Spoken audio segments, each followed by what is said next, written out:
आगे बात करते हैं एक और बड़े मामले की।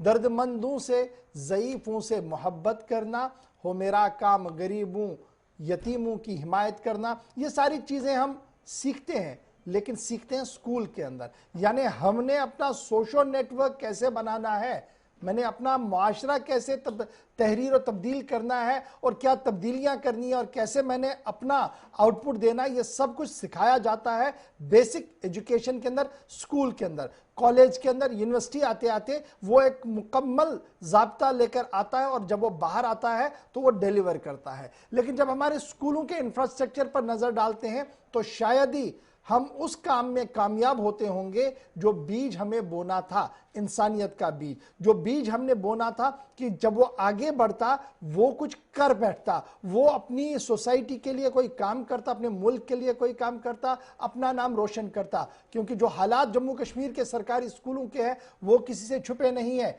लेकिन आज जिस रिपोर्ट को आपको दिखा रहा हूं, इस उम्मीद के साथ कि हुकूमती इदारे जरा देखें कि क्या वाकई तौर पर राइट टू एजुकेशन का जो नारा है वो इंप्लीमेंट होता भी है जम्मू कश्मीर में।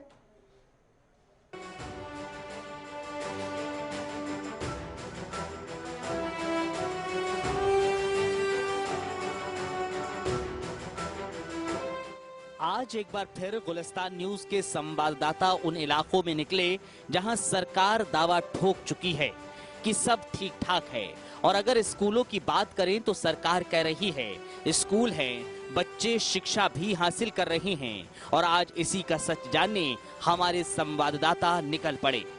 इलाका कुपवाड़ा का था। स्कूल दूर से तो अच्छा लगा और उसे देखने से खुशी भी हुई। गनीमत है, किसी स्कूल में तो छात्रों को बेहतर शिक्षा हासिल हो रही है। लेकिन जैसे जैसे हमारे संवाददाता नजदीक पहुंचे, व्यवस्थाएं चरमराई देखने को मिली। स्कूल के भीतर जाने से पहले एक बिजली का ट्रांसफार्मर था, जहां कब कोई हादसा हो जाए पता नहीं। लेकिन बच्चे जान जोखिम में डालकर स्कूल पहुंच रहे हैं, क्योंकि नाम बनाना है और पहचान बनानी है। हम इस वक्त मौजूद है मगरेमाला गुलगाम में, जो जिला हेडक्वार्टर से 4 से 5 किलोमीटर की दूरी पर वाक़ा है। यहाँ पर हम एक स्कूल में आए हैं। आज हमने यहाँ विजिट किया है कि यहाँ पर आप देख सकते हैं कि सबसे पहले जो ही बच्चे यहाँ से एंट्री करते हैं, यहाँ पे एक ट्रांसफार्मर लगा हुआ है जो बिल्कुल ज़मीन पर है। हालांकि बच्चे कभी भी इस ट्रांसफार्मर के शिकार हो सकते हैं, क्योंकि ये छोटे छोटे नन्हे बच्चे जो है जब स्कूल आते हैं ये तो खेलते खेलते आते ही होंगे। कि अगर हम देखेंगे कि सबसे पहले इनका जो है इनका यहाँ पे सामना करना पड़ रहा है ट्रांसफार्मर के साथ, जो ट्रांसफार्मर बिल्कुल ज़मीन पर है। हालांकि आज तक जो है बिजली महकमे ने कभी ये नहीं सोचा है कि यहाँ पर जो है एक स्कूल है, मिडिल स्कूल है, जहाँ पर छोटे छोटे नन्हे बच्चे पढ़ते हैं। तो उनको चाहिए कि इस ट्रांसफार्मर को यहाँ से किसी और जगह शिफ्ट करते, या इसके लिए जो है 2 पोल यहाँ पे खड़ा करते, ताकि इसकी हाइट जो है वो ऊपर होती। तो तस्वीरें और भी थीं जो आपको दिखानी थी, इसलिए हमारे संवाददाता आगे बढ़े और सच जानने की कोशिश की और स्कूल के क्लासरूम तक पहुंचे। लेकिन व्यवस्थाएं सही नहीं थीं। बिल्डिंग को मरम्मत की जरूरत थी और बच्चों को बेहतर व्यवस्थाओं की, लेकिन शायद ही ये व्यवस्थाएं इन बच्चों को मिल पाएं, क्योंकि शिक्षा का बेहतर होना बेहद जरूरी है, जो है नहीं। और होगी तो सरकार पर सवाल खड़े होंगे, क्योंकि लोग शिक्षित होंगे तो अपने हक के लिए आवाज उठा सकेंगे। और शायद यही वजह है कि सरकार शिक्षा के फैलाव इस तरह से करना चाहती है जो तस्वीर आपके सामने है। इस स्कूल में बहुत प्रॉब्लम है। हम जब ऊपर पढ़ते हैं, कोई सर आता है और पढ़ाता है, हम बहुत डिस्टर्ब होते हैं। एक वहाँ पे 3-3 क्लास एक ही जगह पर होते हैं, और ये जो बिल्डिंग पूरी तरह से डैमेज है, और फेंसिंग भी हमें साइड में कराने। यहाँ से भी एक रिवर भी है, हम उससे भी डरते हैं। स्कूल हम जब यहाँ से आते हैं तो ये बिल्डिंग पूरी तरह से डैमेज हो गई है। हम गवर्नमेंट से अपील करना चाहते हैं कि ये बिल्डिंग जल्दी से जल्दी रिक्वायरमेंट करें। हम यहाँ पे 2 ही क्लास अवेलेबल है। नाव उज़मा फयाज, बस पर सेकंड क्लासेस। ये प्रॉब्लम गसा तीजा बलाय, ये अवल पे 5th तान एक क्लास में, ऐसे सारी एक क्लास में। ये ईजा प्रॉब्लम गसा, ये गसन रूम, ऐसे 8 क्लास, ये 8th तान क्लास, ऐसे गसन 8 रूम आसिन। ऐसे टीचर क्लासस मज, ये पढ़ना अकिस क्लास, ऐसे बसा ये पढ़ना आसिन, पता इतना प्रॉब्लम गसा। तो अब जरूरत थी प्रशासन की बात सुनने की, तो हमारे संवाददाता प्रशासनिक अधिकारी के पास भी पहुंचे, जो बताने की कोशिश कर रहे थे कि व्यवस्थाएं बेहतर हैं और सब ठीक ठाक है। लेकिन जनाब को ये कौन समझाए कि कैमरे में कैद तस्वीरें कभी झूठ नहीं बोलती। खैर, आप प्रशासनिक अधिकारी का पक्ष सुनिए। सबसे पहले हम ये बताएं कि वहाँ पे 4 रूम नहीं है, बल्कि वहाँ पे 6 रूम्स बिल्डिंग है। 3 रूम एंड 1 स्टोरी है और 3 रूम नेक्स्ट स्टोरी है। तो और उनका एक किचन शेड भी है। हर इस मामले में कि वो उन्होंने कम यूज़ किए होंगे रूम्स को, क्यों कम किया होगा वो उनको हम head teacher, concern head teacher जो है उससे हम इस बात का इस बारे में पूछेंगे, क्योंकि हमारे स्कूल जो है लगभग 20 महीने बंद थे और बंद होने के बाद जो है स्कूल खुले हैं। हमने इनको बताया है कि जो एनुअल ग्रांट हर स्कूल को मिलती है, ये रोल के हिसाब से मिलती है। किसी को 50,000 मिलती है, किसी को 25,000 मिलती है, किसी को 15,000 ही मिलती है। तो ये इसीलिए मिलती है कि स्कूल उसको रिपेयर किया जाए। उनकी अगर कहीं मेजर रिपेयरमेंट की जरूरत पड़ती है स्कूल को, तो उसके लिए जो है हम एनुअल प्लान सबमिट करते हैं डिस्ट्रिक्ट हेडक्वार्टर को। तो इसके लिए PRIs को इन्वॉल्व किया जाता है, जिसमें सरपंच आता है, जिसमें BDC साहब आते हैं, जिसमें DDC साहब भी आते हैं।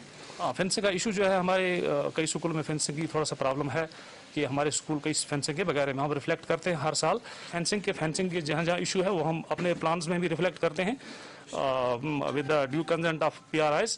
तो वो हमारी प्रायोरिटी में है। दूसरा जो ट्रांसफार्मर का इशू है, हम आपके माध्यम से पब्लिक को भी रिक्वेस्ट करना चाहते हैं कि जहाँ पे उनके स्कूल हैं वो कोशिश करें कि स्कूल के आसपास वो ट्रांसफार्मर्स को इंस्टॉल ना किया जाए, क्योंकि वहाँ पे बच्चे होते हैं, छोटे बच्चे होते हैं। तो अगर ऐसा वहाँ पे ये इशू है, हम PDD डिपार्टमेंट से इसका ये इशू टेकअप करेंगे। तो सुना आपने, साहब लीपापोती में लग गए। खैर, सच्चाई यही है जो आप देख रहे हैं, लेकिन ये तस्वीर कब बदलेगी, ये सवाल हम हमेशा उठाते रहे हैं और कहते रहे हैं कि समाज को शिक्षित अगर ऐसे ही किया जाएगा तो समाज की सोच ऐसी है रहेगी जो बदलना जरूरी है। एक तरफ हम मंगल ग्रह पर पहुंच रहे हैं, तो दूसरी तरफ ये स्कूलों की तस्वीरें बताने की कोशिश कर रही हैं कि अगर ऐसे ही समाज शिक्षित होगा तो पृथ्वी के बारे में भी सही से कैसे जान पाएगा। मंगल ग्रह तो दूर की बात है। वही अगर हम बात करेंगे इस स्कूल बिल्डिंग की, दिखने में तो ये सही लग रही है, लेकिन अंदर से जो है इसकी हालत बिल्कुल खस्ता हो चुकी है कि ज़िला इंतज़ामिया को चाहिए कि इस स्कूल को किसी और जगह जो है शिफ्ट करें। कई जो है सवालिया निशान ज़िला इंतज़ामिया के साथ साथ जो है महकमा एजुकेशन पे भी यहाँ पे उठता है, क्योंकि यहाँ पर जो है इस वक्त जो पूरी दुनिया में इस वक्त कोविड का कहर जो है बिल्कुल जारी है। हालांकि अगर हम सोशल डिस्टेंस की बात करेंगे, जहाँ पर इस स्कूल में जो है 2 ही कमरे हैं मौजूद है जहाँ पर बच्चों को रखा जाता है, तो वहां पे सोशल डिस्टेंस भी मुश्किल है, क्योंकि ऐसे कई स्कूल इस जिले में मौजूद है जिनके पास सेम सिचुएशन यही है। अब जिला इंतजामिया और महकमा एजुकेशन पे सवालिया निशान खड़ा होता है कि इन स्कूलों की तरफ ध्यान दे, ताकि ये जो स्कूल है यहाँ के बच्चे जो है वो तालीम हासिल कर सकते हैं। मैं साहिल शमीम, गुलिस्तान न्यूज़, गुलगाम, कुपवारा के स्कूल की कहानी आप सुन रहे थे। अफसर लीपापोती में लगे थे, लेकिन सवाल ये है कि 8वीं जमात तक का स्कूल 2 या 3 कमरों में चल रहा है, तो जो प्रोटोकॉल की बात मरकज से लेकर जम्मू कश्मीर तक की जा रही है वो कैसे मुमकिन हो सकती है, ये बड़ा सवाल है। और यही वजह है कि अब हर स्कूल से कभी बच्चा और कभी उस्ताद पॉजिटिव आने की खबर मिल रही है। और आज शुमाली कश्मीर के साथ साथ जनूबी कश्मीर के कई स्कूलों से बच्चों के पॉजिटिव होने की खबर मिली है। तो एहतियात बरतिएगा, ये बहुत ज़्यादा ज़रूरी है। अब ये मामला यहाँ सिर्फ ऐसा नहीं है कि हमारा एक शोबा खराब है और इसकी ओर तवज्जो दी जाए। आज जब सड़कों का जाल पूरे भारत के अंदर बिछाया जा रहा है और जम्मू कश्मीर को भी उस जुमरे में लाने के बड़े बड़े दावे पेश किए जा रहे हैं, लेकिन आपको जो रिपोर्ट दिखा रहा हूं उससे आपको इस बात का अंदाजा होगा कि जम्मू सूबे का ये गांव आज भी बुनियादी सहूलियत के लिए तरस रहा है।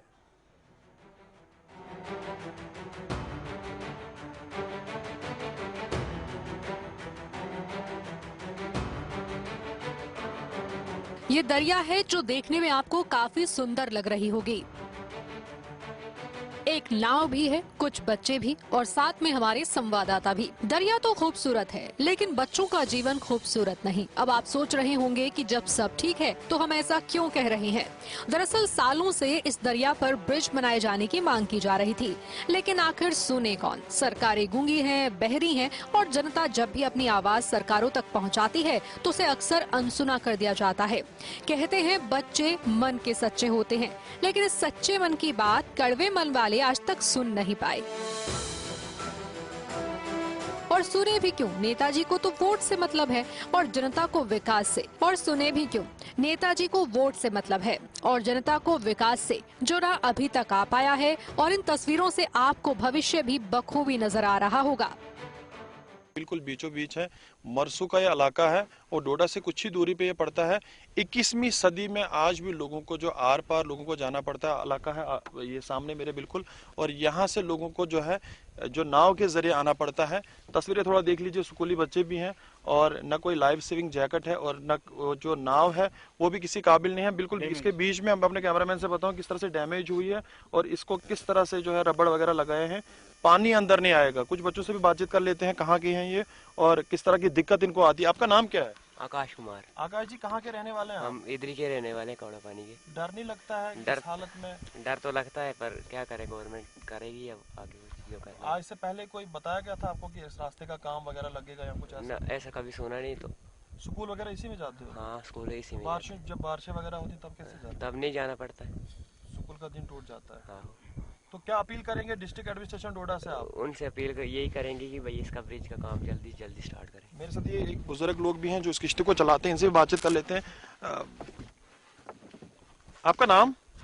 मेरा नाम उत्तम सिंह। उत्तम जी कहाँ के रहने वाले हैं आप? मरसू के सर। कितने टाइम से आप इस किश्ती को चला रहे हैं? हम 15 साल से, जब से ये डैम मतलब स्टार्ट हुआ। तो ये किसकी किश्ती है, किसकी ये नाव है, किसकी? ये RNB की। तो उनने कभी आपको बताया नहीं कि इसके लिए आपको कोई ब्रिज वगैरह देंगे हम या ऐसा कुछ? उन्होंने तो कुछ भी नहीं बताया हमें। पैंट तक नहीं मिलता है। तो इसको जो आपने जो ये रबड़ वगैरह लगा ये खुद से लगाया? ये तो खुद लगाए हैं अपनी सेफ्टी के लिए, क्योंकि पानी आता है इसके अंदर। तो सुना आपने, नाव है और वो भी इस हालत में नहीं कि बच्चे सुरक्षित रह सके, क्योंकि कब कोई बड़ा हादसा हो जाए कोई पता नहीं। लेकिन प्रशासन लापरवाह है और ये लापरवाही प्रशासन पर ही भारी पड़ सकती है। लेकिन प्रशासन मूक दर्शक बना हुआ है।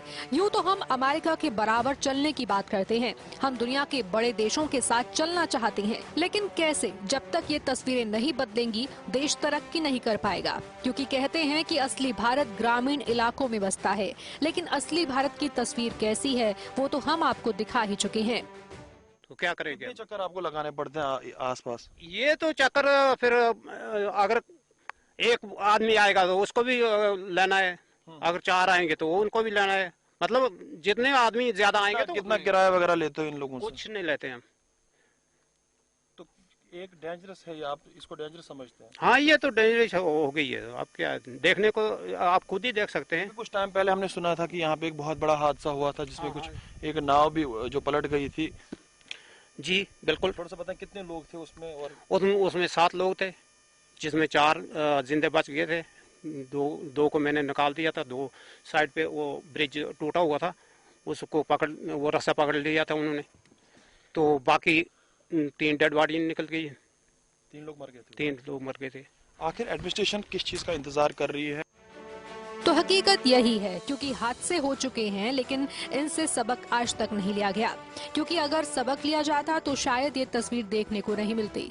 और जब ये तस्वीरें सामने आती हैं तो चीख चीख कर कहती हैं कि सुनो सरकार, जनता की पुकार। लेकिन ये पुकार ना कभी किसी ने सुनी है और ना ही शायद कोई सुन पाएगा। लेकिन हम आवाज उठाते रहेंगे और सरकार को आईना दिखाते रहेंगे। गुलिस्तान न्यूज के लिए ब्यूरो रिपोर्ट।